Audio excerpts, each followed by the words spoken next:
Chapter number 24, Surah An-Nur, verse number 30 to 31.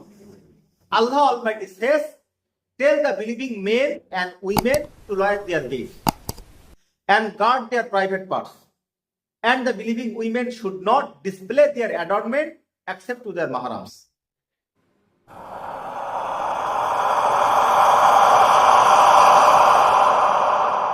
Alhamdulillah. Alhamdulillahi Rabbil Alamin. Nahmaduhu wa nusalli ala rasulihil karim. Wa ala alihi wa sahbihi ajmain, amma ba'd.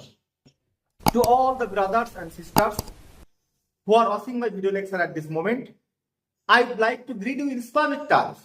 Assalamu alaikum wa rahmatullahi wa barakatuh. May peace, mercy and blessing be upon you. Today, the topic of my discussion is it permissible to make a religious brother or sister in Islam?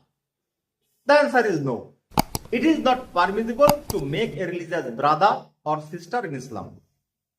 In Islam, men and women are divided into two groups. Number one is mahram, means those with whom marriage is not permissible. And number two is non-mahram, means those with whom marriage is permissible. Chapter number 4, Surah An-Nisa, verse number 23.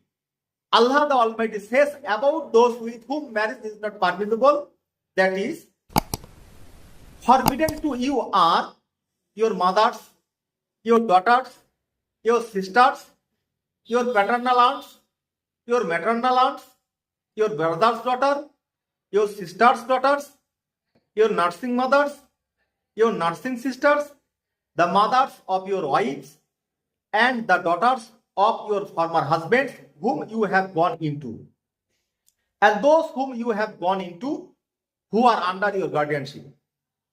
But if you have not gone into them, then there is no sin of you. And the wives of sons, and what has already happened. To sisters in marriage, surely Allah is forgiving and merciful. Chapter number 49, Surah Hujurat, verse number 10. Allah Almighty says, the believers are brothers to each other. So believing men and women can address each other as brother and sister. However, he cannot be considered a mahram by that address. And because of this, it will not be permissible to meet him, talk to him unnecessarily, talk on video calls, send messages, etc. In Islam, there are three sorts of kinship. Number one, by birth. Number two, by breastfeeding. And number three, by marriage. Outside of this, no relationship in Islam falls within the scope of mahram, be it in the name of friendships or religion. In Islam, there is no such things as a religious brother and sister, or a religious father and mother. There are such a custom in the pre-Islamic era. There is no portion of making a religious sister in Islam, because it is forbidden to talk to a non-mahram without a strict necessity. Chapter number 24, Surah An-Nur, verse number 30 to 31. Allah Almighty says, "Tell the believing men and women to lower their gaze and guard their private parts, and the believing women should not display their adornment except to their mahrams." Jami Tirmidhi, Hadith number 1165. The Messenger of Allah, peace and blessing of Allah be upon him, said, "When two men and women go alone, the third is shaitan." Chapter number 17, Surah Bani Israel, verse number 32. Allah the Almighty says, "And do not approach adultery. Indeed, it is an indecency and an evil way." Sahih Muslim, Hadith number 2657. The Messenger of Allah, peace and blessing of Allah be upon him, said, "The adultery of eyes is looking, the adultery of ears is hearing, the adultery of mouth is speaking, the adultery of the hands is touching, And the adultery of feet is moving with evil intention.